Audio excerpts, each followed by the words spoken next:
एक बड़ी खबर महाराष्ट्र से आ रही है। महाराष्ट्र के डिप्टी स्पीकर तीसरी मंजिल से कूदे हैं। नहरी झिरवल मंत्रालय की तीसरी मंजिल से कूदे हैं। ये बड़ी खबर।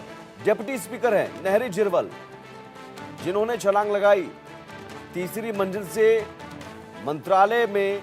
इस तरह की अब जो घटना है वो घटना होती रहती है, इस लिहाज से नीचे वो जाली भी लगाया गया है, जाल लगाया गया है और वो जाल में कहीं ना कहीं वो फंस गए, इसलिए वो बाल बाल बच गए। लेकिन सवाल है कि ये तीसरी मंजिल से उन्होंने छलांग क्यों लगाई?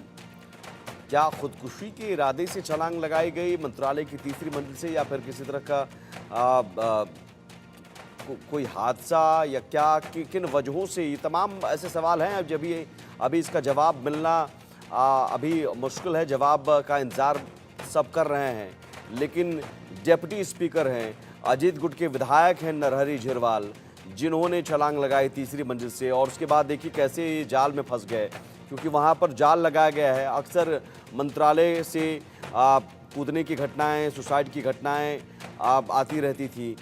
इस लिहाज से यहाँ पर नीचे जाल लगाया गया है ताकि कोई भी कूदे तो उस जाल में फंस जाए, किसी तरह की अनहोनी ना हो, कोई हादसा ना हो। इससे पहले भी मंत्रालय से कई लोग छलांग लगा चुके हैं, लेकिन डिप्टी स्पीकर के पद पर अगर कोई व्यक्ति है और वो छलांग लगाता है तो समझना बहुत मुश्किल है कि किन वजहों से, आखिर क्या ऐसा रहा होगा हालात, ऐसी क्या वजह रही जो तीसरी मंजिल से कूदकर क्या वो अपनी जान देना चाहते थे, सुसाइड करना चाहते थे? ये बड़ी बात है। और अगर ऐसी बात है कि वो सुसाइड करना चाह रहे थे, डिप्टी स्पीकर जैसे पद पर बैठा व्यक्ति सुसाइड क्यों करना चाह रहा था? क्या कोई दबाव था? क्या परिस्थितियां रही होंगी? ये तमाम वो सवाल हैं जिनका जवाब इंतज़ार सब कर रहा है। इन सवालों के जवाब का। नरहरी झिरवाल नाम है, अजीत गुट के विधायक हैं। महाराष्ट्र में विधानसभा चुनाव होने हैं, उससे ठीक पहले डिप्टी स्पीकर तीसरी मंजिल से छलांग लगाते हैं। नीतीश जो हमारे साथ जुड़े हुए। नीतीश, सबसे पहले तो बताइए कि क्या हालत है डिप्टी स्पीकर की, और छलांग क्यों लगाई? क्या खुदकुशी के इरादे से ये छलांग लगाई गई? जी बिल्कुल सुमित, आपको बता दें नरहरी झिरवाल जो है अभी इस वक्त फिलहाल ठीक है, उन्हें कुछ हुआ नहीं। लेकिन इस वक्त आपको बता दें फिलहाल नरहरी झिरवाल जो है डिप्टी स्पीकर के पद पर मौजूद है और साथ ही आदिवासी नेता के तौर पर जो है जाने जाते हैं महाराष्ट्र में। और बीते कुछ दिनों से आपको बता दें आगामी विधानसभा चुनाव से पहले से ही मराठा आरक्षण और धनगर आरक्षण को लेकर जो है विवाद छिड़ा हुआ है, जहां एक तरफ मराठा आरक्षण को लेकर मराठा समुदाय का कहना है कि ओबीसी आरक्षण में से ही उन्हें आरक्षण दिया जाए और धनगर समाज की भी ऐसी ही मांग है। तो ऐसे में कहीं ना कहीं अनुसूचित जाति और जनजाति का जो आरक्षण है, जो समुदाय के लोग हैं, उनका कहना है कि उनके लिए एक अलग से एक कोटा जो है वो पास किया जाए, ओबीसी आरक्षण में से या एससी एसटी आरक्षण में से उन्हें आरक्षण ना दिया जाए। इस पूरे मामले को लेकर जो है बीते कई दिनों से महाराष्ट्र में जो है राजनीति भी गरमाई हुई है और मराठा आरक्षण और धनगर आरक्षण को लेकर ही कहीं ना कहीं ये पूरा मामला जो है सामने आया है। इस पूरे मामले को लेकर जो है नरहरी झिरवाल जो है वो मुख्यमंत्री एकनाथ शिंदे से मुलाकात भी करने पहुंचे थे, लेकिन इस बीच क्या कुछ हुआ ये सारी डिटेल्स जो है अभी पूरी तरह से सामने नहीं आई है। लेकिन आपको बता दें जिस समय उन्होंने छलांग लगाई है उस समय मंत्रालय में एक कैबिनेट बैठक भी चालू थी। मुख्यमंत्री एकनाथ शिंदे, उप मुख्यमंत्री अजित पवार और देवेंद्र फडणवीस के साथ अन्य मंत्री जो है वो मौजूद थे और कैबिनेट की जो बैठक है महाराष्ट्र कैबिनेट की वो चल रही थी मंत्रालय में। उस समय जो है उन्होंने इस तीसरी मंजिल से जो है छलांग लगाई है। जी सुमित। नीतीश, क्या अधिकारी कह रहे हैं वहां पर? आप जो बता रहे हैं आरक्षण की मांग, क्या वो मांग, आरक्षण की मांग को लेकर अगर ये कदम उठाया गया है? और आप कह रहे हैं कि सीएम साहब से मुलाकात करने गए थे, मुलाकात के बाद क्या हुआ ये और अचानक कुछ ऐसा हुआ कि जिस वजह से उन्होंने ये छलांग लगाई?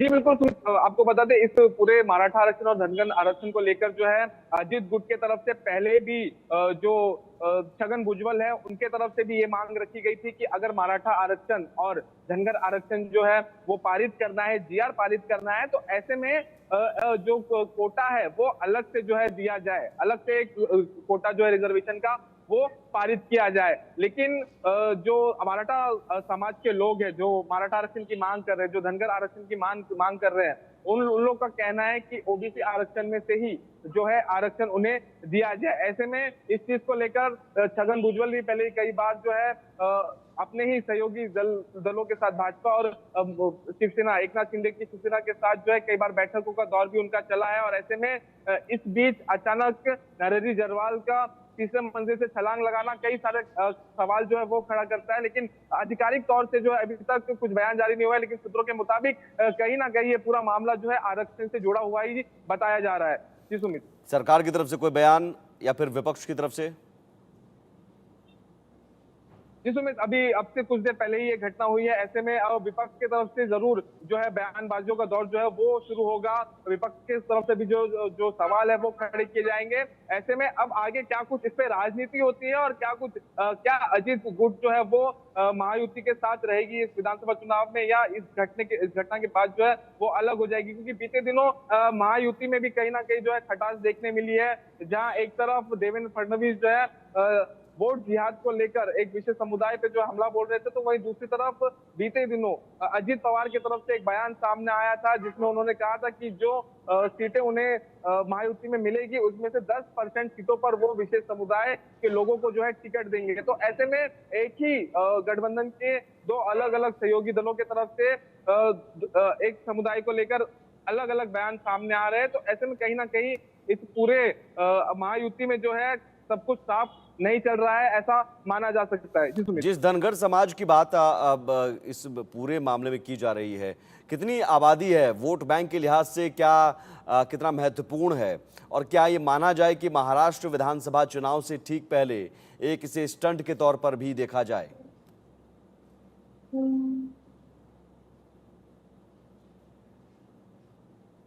नीतीश, जिस धनगर समाज की बात हो रही है उस धनगर समाज को लेकर सियासत में कितनी अहमियत है, कितना महत्वपूर्ण है ये वोट बैंक के लिहाज से? चलिए, नीतीश तक आवाज नहीं पहुंच पा रही है, तो ये आप समझिए कि राजनीति की एक अलग ये तस्वीर भी सामने आ गई महाराष्ट्र में। अब तक आपने धरना प्रदर्शन या फिर भूख हड़ताल, अनशन ये सब देखा होगा, कई बार पुतला दहन देखा होगा, या कई बार खुद पर पेट्रोल डालकर खुद को आग लगाने की कोशिश भी देखी होगी। लेकिन अब मंत्रालय में, जिस मंत्रालय में सरकार बैठती है, और जब ये छलांग लगा रहे थे डिप्टी स्पीकर, वहाँ बैठक चल रही थी कैबिनेट की। CM Eknath Shinde, deputy CM Devendra Fadnavis समेत तमाम मंत्री वहाँ पर मौजूद थे।